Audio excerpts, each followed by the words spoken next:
안진뱅이를 일으키고 그 자리에서 주님이 하신 일을 선포하면서 예수 이름을 전하며 나갈 때 5천 명이 주님께 회심하고 돌아오는 역사가 일어났었죠. 대단한 설교였습니다. 또 스데반 집사의 설교가 있었죠. 순교를 눈앞에 두고 하나님의 영광의 광채를 보면서 회개를 촉구하면서 돌에 맞아 죽으며 전했던 스데반 집사의 설교도 유명한 설교입니다. 사도행전에는 이 위대한 설교들이 많이 등장을 합니다. 그리고 이제 12장부터 이 13장부터 사도행전의 주인공으로 등장한 바울도 여러 가지 설교들이 곳곳에 등장합니다. 특별히 오늘 이제 우리가 주목해야 될 설교가 이 아테네에서, 그리스 아테네에서 위대한 사상가들 앞에서 전했던 이 아레오바고 설교입니다. 이 아레오바고는요, 아테네에서 토론하고 또 논쟁하며 옳고 그름을 가리는 언덕, 일종의 법정 역할을 해주는 언덕이었습니다. 그리고 수많은 변론가들, 당대의 사상가들이 모여서 이 논쟁하고 또 자신의 무죄함을 밝히고, 오늘날로 말하면 이 고등법원 같은 곳이 이 아레오바고입니다. 거기서 바울이 이제 내 말을 들으십시오 하고 하나님 말씀을 선포하는 겁니다. 이 바울의 설교를 4가지 주제를 한번 좀 살펴보겠습니다. 첫 번째, 바울은 무엇을 말하는가? 당신들은 보니까 종교성이 참 강한 것 같습니다 라고 얘기를 합니다. 22절, 23절 말씀이죠. 바울이 아레오바고 가운데 서서 말하되 아테네 사람들아, 너희를 보니 범사에 종교심이 참 많구나. 내가 두루 다니며 너희가 위하는 것들을 보다가 알지 못하는 신에게라고 새긴 단도 보았으니 그런즉 너희가 알지 못하고 위하는 그것을 내가 오늘 좀 알려주리라 라고 말하고 있습니다. 이 아테네는요, 엄청난 신들이 있었다는 거예요. 아테네 여행 가면 필수 그리스 코스가 이 파르테논 신전이죠. 사진 한번 띄워주시겠습니까? 이게 그 유명한 파르테논 신전입니다. 신전. 그리고 그 주변에 여러 신전들이 아직도 있죠. 그리고 이 파르테논 신전이 얼마나 유명한지 세계 문화유산 지정하는 그 유네스코 로고도 이게 파르테논 신전을 형상화한 거죠. 그런데 이 파르테논 신전관에서 더 놀라운 게 무엇인가? 이 파르테논 신전 안에 아테네 인구수보다 많은 우상이 있었다는 거예요. 얼마나 많은 우상을 숭배하고 있었는지를 알겠죠. 우상 숭배가 가득한 곳이었다는 것이죠. 참 하나님을 만나지 못하고, 이게 종교심은 많아서 가까이 가려고 하는데 자꾸 곁길로 빠지는 거예요. 해와 달에게 숭배하고, 또 나무에게 숭배하고, 또 신화에 나오는, 이 소설 속에 나오는 신에게 숭배하고, 자꾸 곁길로 빠지는 거예요. 그런데 바울이 참 하나님, 살아계신 하나님을 지금 알려주고 있는 거예요. 저는 오늘 이 말씀을 묵상하다 보니까 사실 우리 대한민국 민족이 딱 아테네 백성 같은 이 삶을 살았습니다. 우리 민족도 종교심이 강합니다. 해와 달을 숭배하고, 또 이 중요한 일이 있으면 집 앞에 나무에다가 물을 떠놓고 얼마나 간절히 기도를 하는지 모릅니다. 그런데 그 향방을 찾지 못하고 숭배하던 우리의 이 문화 습성이 불과 150년 만에 예수 그리스도 복음이 이 땅에 들어오고 이제는 하나님을 향하여 청저준하는 예배자들이 일어나고 있는 거예요. 얼마나 감사한 일입니까? 사실 이 사람들의 이 마음 속에는 이 신심이 있습니다. 신을 찾는 마음이 있습니다. 신을 구하는 마음이 누구나 있어요. 종교성이죠. 그런데 이 사단 마귀는요, 이 내 마음에 있는 그 신심이 우상을 향하도록, 나무에 불과하고 또 금을 입힌 물건에 불과한 그 우상에 빌고 구하고 엎드리게 함으로 하나님의 진노를 쌓게 하는 엉뚱한 숭배를 하게 만든다는 거예요. 그래서 바울이 오늘 이걸 먼저 얘기합니다. 멈추십시오. 멈추십시오. 이 알지 못하는 신에게까지 숭배하던 여러분의 이 신앙을 멈추십시오. 참된 하나님을 소개하겠습니다. 라고 이제 소개하는 겁니다. 그러면 그 하나님은 누구신가? 오늘 세 가지 정도로 요약해서 설명할 수가 있습니다. 첫 번째, 천하 만물을 지으신 분입니다. 이렇게 소개를 합니다. 24절 말씀입니다. 우주와 그 가운데 있는 만물을 지으신 하나님께서는 천지의 주재신이 손으로 지은 전에 계시지 아니하십니다. 만물을 지으셨습니다. 사람도 하나님이 만드셨습니다. 또 자연도 하나님이 만드셨습니다. 온 땅을 만드셨고 여러분이 그토록 존경하고 따랐던 알렉산더 대왕도 다 하나님의 피조물들입니다. 모든 민족과 자연을 만드신 분입니다. 이걸 먼저 선포하는 거예요. 그러고 보니까요, 우리가 믿고 있는 기독교, 특별히 우리가 믿고 있는 경전, 이 성경이 얼마나 위대한 성경인지, 성경의 처음 시작 창세기 1장 1절이 이 천하 만물을 지으신 하나님을 소개하는 것으로 시작을 합니다. 창세기 1장 1절이죠. 태초에 하나님이 천지를 창조하시니라. 여러분, 이처럼 자신을 분명하고 또 명확하게 소개할 수 있는 신이 과연 얼마나 될까요? 어떤 종교든지 다 각자의 경전을 가지고 있습니다. 그런데 이 기독교 경전인 성경은 첫 시작을 나는 천지를 만든 여호와 하나님이다 라고 명확하게 밝히고 있는 거예요. 대단한 하나님이십니다. 비길 수 없는 하나님입니다. 이처럼 자신 있게 스스로가 누군지 선포하신 신이 도대체 어디에 있습니까?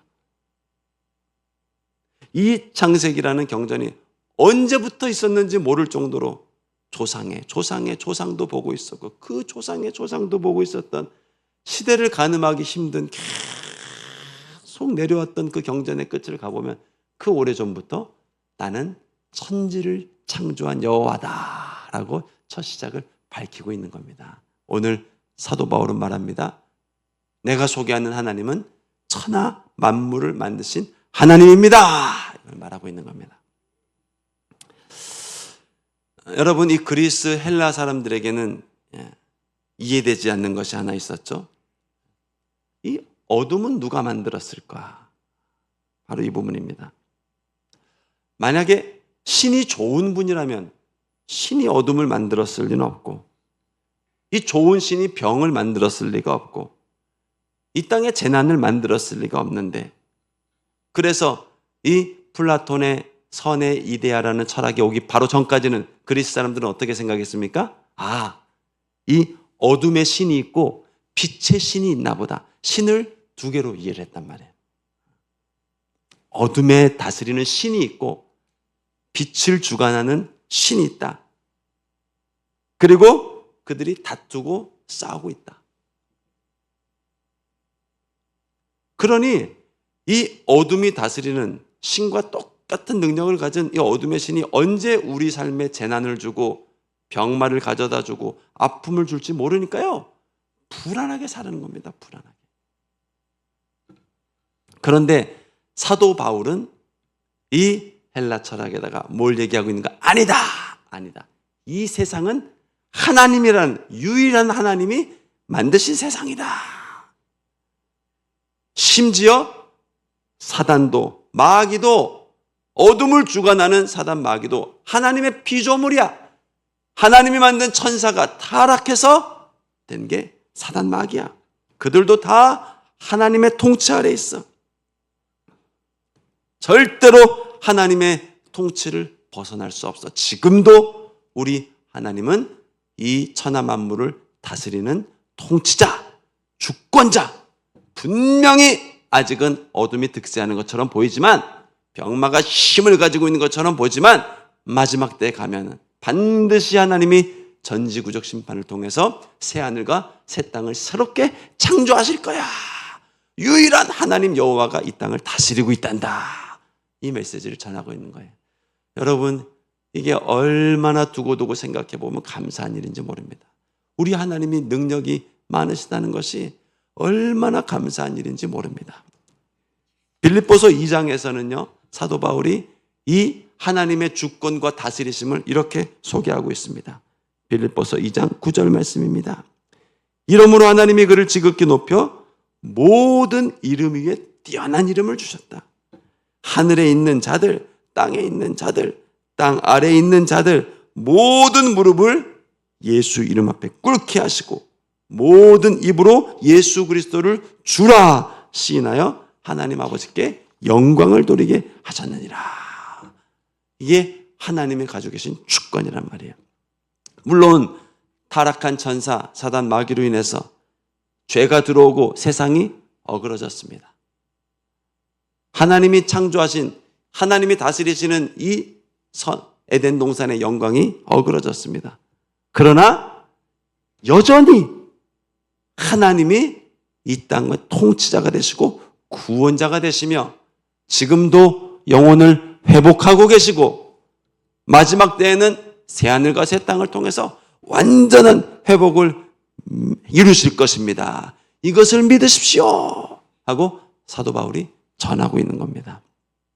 저는 오늘 이 말씀을 묵상하면서 만약에 하나님이 아담의 범죄 이후에 이 땅에 대한 통치권을 포기하셨다면, 만물에 대한 다스림을 만약에 포기하셨다면, 여러분 상상해 보았습니까? 죄악이 들어오고 하나님이 너의 죄 때문에 내가 더 이상 이 땅을 다스릴 수가 없구나 하고 우리와 지구를 만약에 손에서 놓으셨다면 얼마나 끔찍한 세상이 되었을까요? 어둠이 왕노릇하고 불의와 불법이 왕노릇하고 무질서, 전쟁, 폭력, 누구도 제어할 수 없는 어둠의 왕국이 이 땅에 되었을 겁니다. 그런데 우리 이 땅을 창조하신 하나님이 아담의 범죄 이후에도 그 주권과 그 다스림과 그 구속을 여전히 놓지 않으시고 다스리고 통치하시고 또 예수 그리스도를 통해서 만물 위에 세우시고 그리고 마지막 때에는 완전한 심판을 통해서 새하늘과 새 땅을 이루시기로 약속하신 겁니다. 할렐루야. 하나님이 죄로 얼룩진 내 인생을 또 우리 가정을 그리고 불법과 불의로 가득한 이 나라에 여전히 통치자가 되심을 인하여 안심할 수 있기를 축복합니다. 오늘 바울이 그 메시지를 전하고 있습니다. 헬라인들이요, 하나님이 만물을 다스리고 여전히 통치하고 계십니다. 두 번째, 우리 하나님은 우리 인간이 더듬어서 찾아서 발견할 수 있도록 만드셨습니다 라고 얘기를 합니다. 27절 말씀이죠. 사람으로 혹 하나님을 더듬어 찾아 발견하게 하려 하심이로되 그는 우리 각 사람에게서 멀리 계시지 아니합니다. 우리 하나님이요, 얼마나 따뜻한 분이신지 자신을 구하면서 이름을 부르며 찾아서 더듬어서 하나님을 알아갈 수 있도록 그렇게 자신을 나타내기로 결정하셨다는 거예요. 이 많은 성경 말씀을 다 모른다 할지라도 우리 예수님 십자가를 통해서 주님을 부르며 더듬어서 주님을 찾을 수 있게끔 주님이 세팅을 해놓으셨다는 거예요. 자녀와 숨바꼭질하는 아빠들이 있죠. 그리고 우리 아빠들은요, 항상 자녀들이 자신을 찾을 수 있는 곳에 숨습니다. 뭐 조금 짓궂은 아빠라면 조금 어려운 곳에 숨겠죠. 그러나 시간이 지나면 찾을 수 있는 곳에 숨습니다. 아마 그런 아빠 없을걸요. 하루가 지나도 못 찾고 이번에 진짜 못 찾게 한번 다시는 숨바꼭질 하자는 얘기 안 하도록, 그리고 숨도 안 쉬고 막, 그런 아빠는 없어요. 찾을 수 있는 곳에 딱 숨어 계시다가 못 찾는 것 같으면 뭐 이렇게 소리를 내고 그래서 찾을 수 있게 한단 말이에요. 그게 아빠입니다, 아빠. 근데 우리 하나님이 우리에게 그런 하나님으로 본인을 숨기셨다는 거예요. 찾을 수 있도록 여러분 힘들 때 주님의 이름을 부르시길 축복합니다. 찾으면 나타나십니다. 병마가 찾아오고 인생의 위기가 찾아오고 밤에 잠 못 이루는 분들 계시죠?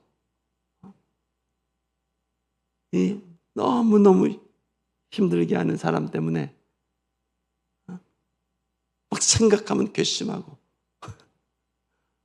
잠이 안 오는 분들 계시죠? 그 새벽에 나와서 주님, 예수님 부르면 우리 주님이 짜잔 하고 나타나셔서 평안을 주시고 마음의 회복을 주시고 그 매임으로부터 자유하게 하시고, 우리 주님은 찾을 수 있는 곳에 계신다는 거예요. 할렐루야.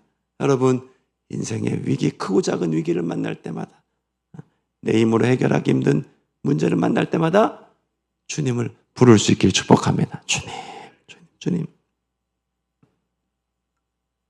특별히 오늘 27절 말씀 후반부에 그는 우리에게서 절대로 멀리 계시지 않습니다 라고 얘기합니다.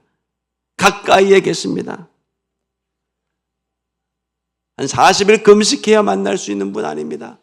30년 정도 성경 공부해야 만날 수 있는 분 아닙니다. 엄청나게 가까이 계십니다. 어둠이 내 눈을 가려서 보지 못하는 것일 뿐 엄청나게 가까이 계십니다. 백화점에 자녀를 데리고 가면요, 아빠는 절대로 멀리 떨어지지 않습니다. 자기를 찾아서 잠깐 손을 놓더라도 절대로 한눈 팔지 않습니다. 그리고 이 자녀가 부를 때 바로 달려갈 수 있는 그 거리에서 항상 계시죠. 이게 우리 하나님이라는 거예요. 오늘 주님이 우리에게 말씀하십니다. 사랑하는 아들아, 난 절대 멀리 있지 않단다. 백화점에 간 자녀 보듯이 내가 가까이 있단다. 가까이 너를 주목하고 있구나.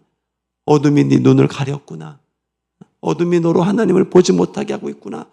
걱정 마라, 내가 가까이 있단다. 이게 지금 바울이 하나님에 대해서 소개하고 있는 거예요.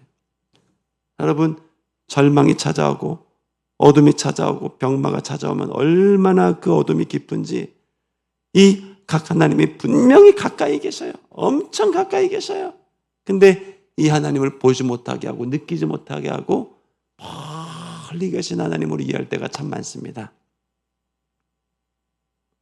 엠마오로 가는 두 제자들이 그랬죠. 사진 한번 보여주시겠습니까? 이게 그 유명한 사진 아니겠습니까?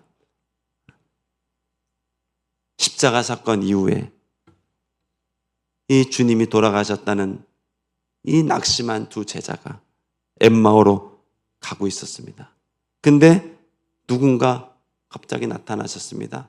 알고 보니 나중에 예수님이었어요. 근데 이들이 그 주님을 그렇게 가까이서 얘기하는데도 보질 못합니다.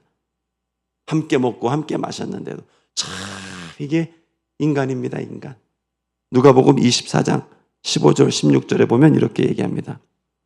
그들이 서로 이야기하며 문의할 때에 예수께서 가까이 이르러 그들과 동행하시나 그들의 눈이 가려져서 그인 줄 알아보지 못하거늘. 어둠이 그 눈을 가리고, 우리 인생으로 따지자면 병마가 그 눈을 가리고, 깨어진 관계가 그 눈을 가리니까 이렇게 주님이 옆에 계시는데도 알아보지 못합니다. 그러나 예수님이 계속 길 가면서 설명을 해줍니다. 십자가 의미가 무엇인지, 그리고 성경에서 그 메시아는 죽어야 된다고 기록되지 않았냐? 하면서 설명해 줍니다. 그래도 모릅니다. 그러나 이야기가 쏙쏙쏙쏙 조금씩 들어옵니다. 그리고 이제 저녁에 헤어지려는데 이 엠마오로 가는 두 제자가 예수인지는 모르지만 어쨌든 이야기도 잘 해주시고 하니까 우리랑 하룻밤만 더 같이 지내십시오 라고 부탁을 했단 말이에요. 그리고 여관에 들어가서 함께 보내다가 이제 식사를 하는데 식사 때 예수님이 떡을 탁 뜯어서 주시니까 그때 주님이시구나 하고 알게 된 거예요. 누가복음 24장 31절이죠.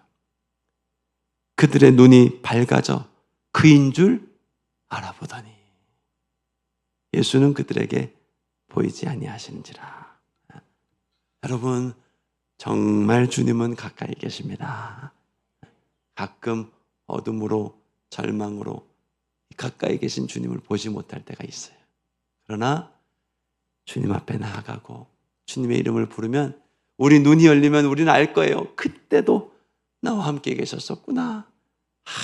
그때도 나를 붙들고 계셨었구나. 이게 우리 주님의 역사입니다. 네 번째 바울이 얘기하는 것, 마지막 메시지입니다. 그러니 제발 회개하고 돌이키고 이 주님을 믿으십시오 라고 말합니다. 30절, 31절 말씀입니다. 알지 못하던 시대에는 하나님이 그냥 내버려 두셨습니다.